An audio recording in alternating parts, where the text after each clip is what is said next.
The rumble of diesel engines at 6:17 a.m. on a crisp Colorado morning should have been the sound of progress. Instead, it was the sound of Karen Beaumont deciding my great-grandfather's 1925 stone bridge was an eyesore that had to die. What that pearl-wearing HOA tyrant didn't know was that the same bridge she hated also controlled every drop of water feeding her shiny new Pinnacle Lake resort. And I had just inherited the legal right to turn her entire $5 million dream into a muddy parking lot. My name is Ethan Caldwell. 3 months earlier I'd stood on this same dock with my wife Mia, coffee in hand, talking about finally fixing up the old cabin Elias Caldwell built after he came home from the Great War. The bridge wasn't just pretty limestone, it was the heart of the whole valley. Fishermen, kids on bikes, neighbors waving from their trucks for 100 years. Then Karen happened. She'd moved into Aspen Ridge Estates 2 years ago, fresh from Denver money, and clawed her way to HOA president in record time. First came the certified letter on heavy cream stock, her perfect cursive declaring my bridge violated Architectural Guideline 14C.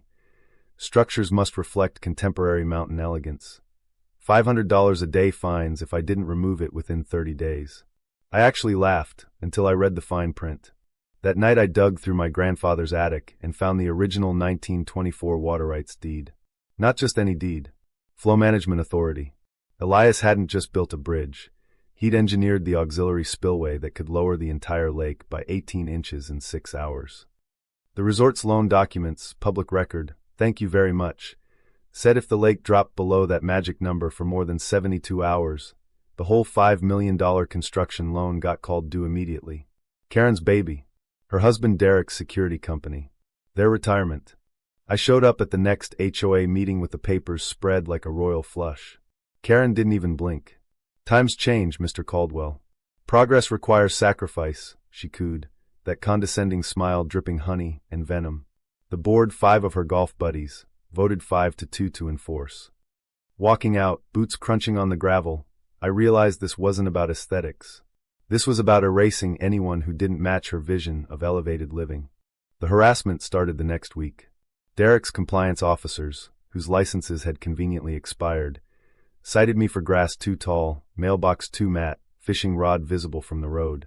$1,800 in fines in 14 days. Meanwhile, I'd quietly hired a surveyor. Turns out Karen's tasteful infinity pool sat 3 feet over my property line, and her husband's new dock violated the same setback rules she preached. I filed the complaints on a Tuesday. By Friday, the neighborhood whisper campaign was in full swing. Ethan's being difficult. He's tanking property values. Mia came home from the market one afternoon, looking like she'd been slapped. The cashier wouldn't even bag my groceries, she whispered. But I kept digging. Public records showed Karen had funneled $42,000 of HOA money to companies owned by Derek and her brother-in-law for emergency services. That never happened. I saved every receipt. The real goldmine was in the county archives. Buried under dust and history, the 1925 engineering drawings proving my bridge wasn't just a crossing, it was the manual override for the secondary flow channels. 1 man, 1 wheel, 6 hours to drop the lake. Legal. Irreversible. Beautiful. Karen's next move was pure theater. She called an emergency safety session, imported a structural expert who'd never seen the bridge, and rammed through a vote to demolish it immediately. $18,000 removal fee billed to me. The meeting smelled like fear and expensive perfume. I filed the emergency injunction at 8:12 p.m. Judge Ramirez granted it at 9:47 a.m. the next morning, just as the bulldozer was warming up. Karen's face when I called her from the courthouse steps was worth every sleepless night.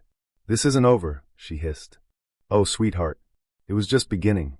The morning of the resort's grand opening weekend, weddings booked, corporate retreats paid in full, investors flying in from Chicago, Karen was still celebrating her victory. I walked down to the control housing with my attorney, the old dam operator who'd known my grandfather, and 3 news crews who'd caught wind of the HOA versus history fight. Karen was already there in her white linen power suit, security goons flanking her, screaming into a bullhorn that I was a domestic terrorist. Live on Channel 9. I knelt, removed the access panel, and gripped the brass wheel my great-grandfather had machined himself. 3 full turns clockwise. The rumble started deep in the mountain, like the lake itself was waking up angry. Water poured through channels that hadn't moved since 1986. In 23 minutes, the docks were high and dry. In 47 minutes, the resort's Instagram-perfect shoreline was a slick of red Colorado mud. By noon, the bank had called the loan. By 2 p.m., Karen was on her knees in designer heels, clawing at the mud like it was her own grave. The meltdown was glorious. "You can't do this. This is my community," she shrieked at the cameras while her $5 million investment turned into the world's most expensive slip-and-slide.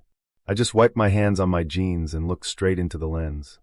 "Mrs. Beaumont, I offered compromise. I offered respect for both our investments. You chose to erase my family's legacy. This is what happens when you pick a fight with physics and century-old Colorado water law." The sheriff stepped between us. "Ma'am, he has federal jurisdiction. Step back." Within 48 hours, Karen was gone, facing felony embezzlement charges, Derek's security license revoked, their house in foreclosure. The new board, led by the same 82-year-old Mrs. Alvarez who'd been the lone vote against demolition, voted to designate the Caldwell Bridge a historic landmark. The resort reopened under new management 6 months later, and they now pay me a consulting fee to keep the water levels perfect.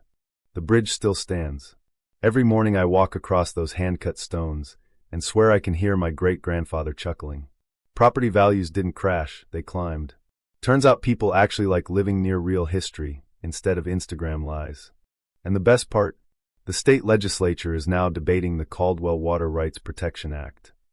Small towns across the West are dusting off their own forgotten deeds. Turns out Karen wasn't just a bully. She was a cautionary tale with a very expensive mud bath. True or false? The real power abuser was the HOA Karen who weaponized community standards to erase history, or the homeowner who simply read the fine print she never bothered to check. Drop your answer and your own HOA horror story below. I read every single one. If you're dealing with these modern tyrants, remember, the law is patient, water is patient, and karma drains exactly when you least expect it. See you in the next one.